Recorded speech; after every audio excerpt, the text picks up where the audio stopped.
Ya pemirsa, kalau kita bisa melihat Israel bahkan menjatuhkan rudal-rudalnya lagi ke area sekitar rumah sakit Indonesia.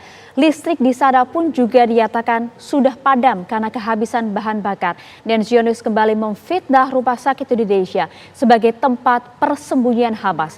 Kami sudah terhubung bersama dengan perwakilan Mercy Indonesia, ada Bapak Farid Thalib. Pak Farid, bisa mendengar suara kami? Bisa, Mbak Maria. Ya, Assalamualaikum, selamat siang Pak Farid. Pak Farid, informasi terakhir kan kita tahu bersama bahwa Rumah Sakit Indonesia bahkan juga menjadi target serangan dari Israel. Dan betulkah hingga saat ini bahkan listrik dinyatakan padam, Pak Farid? Betul, kami baru menerima informasi semalam dan tadi rilisnya sudah saya kirimkan juga ke TV One. Bahkan mereka lagi berikhtiar untuk melakukan menghidupkan salah satu genset yang mini, yang kecil, dengan minyak kelapa. Coba bisa bayangkan nggak nih? Kesulitannya yang begitu mendasar. Iya, besar sekali. Kita punya genset ada 500 KV hanya 2 unit dan 700-nya 1 unit. Ada tiga genset. Nah, sekarang itu semuanya tiga-tiganya tidak bisa dipakai, hanya bisa dipakai yang kecil. Kecil pun ini hanya mengcover ruangan-ruangan tertentu, di ruangan ICU juga sebagian, di ruangan UGD sebagian, lalu untuk listrik membangkitkan air supaya pompa airnya tetap hidup gitu. Begitulah, memang ini bukannya kita nih mendramatisir, memang ini kejadian sebenarnya disampaikan secara langsung oleh relawan kita yang memang ada 3 orang di. Baik Pak Farid, itu tadi gambaran kondisi terkini di Rumah Sakit Indonesia yang sudah kehabisan bahan bakar dan mereka mencoba untuk bertahan menangani sejumlah pasien di sana. Pertanyaan besarnya adalah bagaimana kemudian penanganan pasien dalam kondisi sekritis ini, Pak Farid? Saya ini bukan medis ya, saya engineer, tapi saya beberapa kali mengikuti pengalaman informasi teman-teman juga medis. dari rekan-rekan Anda di sana? Iya, bukan, dari teman-teman dokter yang pernah mengalami juga untuk daerah perang seperti ini, mereka akan tetap melakukan dengan cara konvensional. Contoh, sumpamanya nggak ada lagi alat bius, mereka harus tetap melakukan operasi kalau memang itu dianggap perlu harus dilakukan. Dan yang kedua, tidak harus di ruang steril, mereka harus lakukan. Karena kalau dilakukan tindakan masih ada harapan untuk hidup, daripada itu didiamkan akan membusuk dan seterusnya begitu. Jadi ini memang banyak sekali perilaku medis yang di luar standar harus dilakukan. Gitu. Itulah yang bisa saya lihat apa yang dilakukan oleh teman-teman medis yang ada di lapangan, khususnya di Rumah Sakit Indonesia. Dan kondisi tersebut bahkan terjadi saat ini dilakukan oleh tim medis berada di Rumah Sakit Indonesia ya Pak ya? Betul sekali. Dan itu kalimatnya Dr. Hatif, Kepala Direktur Utama Rumah Sakit, sudah mengeluh, bahkan keluhannya sudah ingin mengadukan segala sesuatunya kepada Sang Pencipta. Itu kan sudah akhir daripada sebuah doa ya.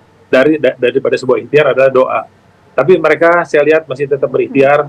Saya kasih juga instruksi dengan relawan kita yang 3, dimanapun kamu dapat informasi tentang bahan bakar, itu tolong diupayakan, tapi juga tetap jaga keselamatan kalian.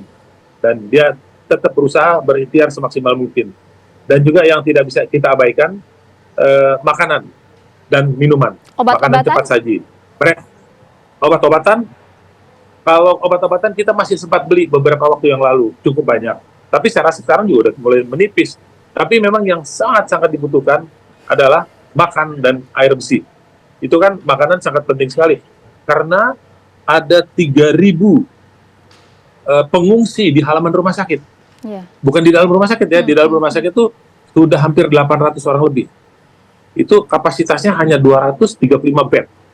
Jadi ini sudah sampai di lorong-lorong mereka harus stay, ada di dalam sana begitu, Mbak Maria. Dan itu kenyataan pahit yang harus kita lihat saat ini kondisi terkini di Rumah Sakit Indonesia di Gaza.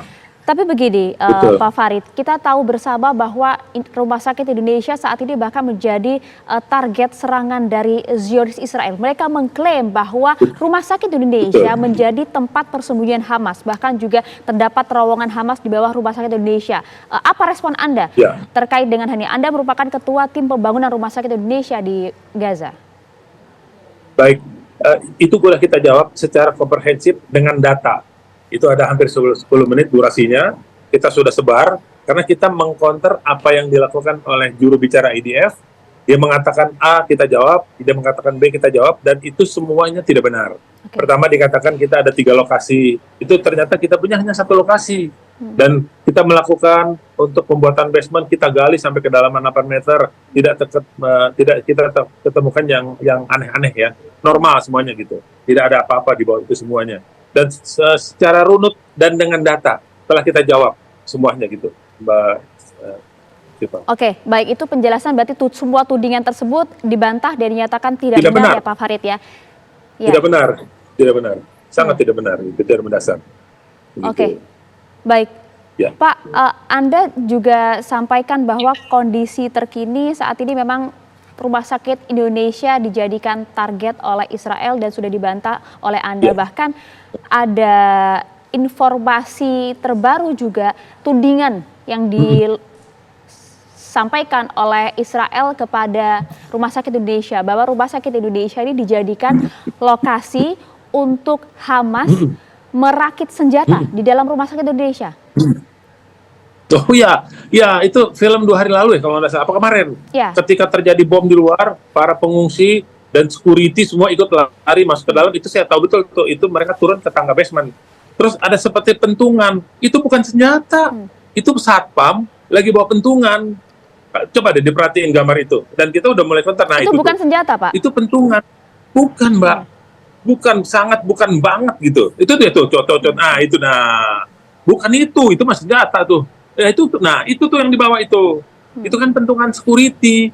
Kan di rumah sakit tetap ada security. Kenapa harus ada security? Karena dia harus menjaga, memblokir kalau ada fitnah. Kalau ada penyusupan atau penyelundupan atau apapun lah yang tidak berkepentingan. Itu kalau ini masih akhirnya kan beda tuh. Pentungan sama senjata gitu loh. Beda banget. Itu kita udah counter juga, udah kita jawab. Untuk kita sebarkan kembali. Baik, karena kan itu sudah klaim dari Israel viral. bahwa terdapat betul. ada seorang pejuang Hamas yang membawa senjata di tengah kerumunan yang berada di sekitar rumah sakit. Baik, sekali lagi artinya semua tudingan tersebut dinyatakan tidak benar dan ini memang merupakan tudingan yang sangat keji dari Israel terhadap Rumah Sakit Indonesia. Fitnah. Betul, fitnah. Baik. Terima kasih banyak Pak Farid Thalib, yang merupakan Ketua Tim Pembangunan Rumah Sakit Indonesia di Gaza, Palestina. Salam sehat untuk rekan-rekan di sana, Pak. Semoga Allah Ta'ala bersama dengan mereka. Insya Allah. Assalamualaikum. Amin. Dan segera merdeka. Waalaikumsalam warahmatullahi wabarakatuh.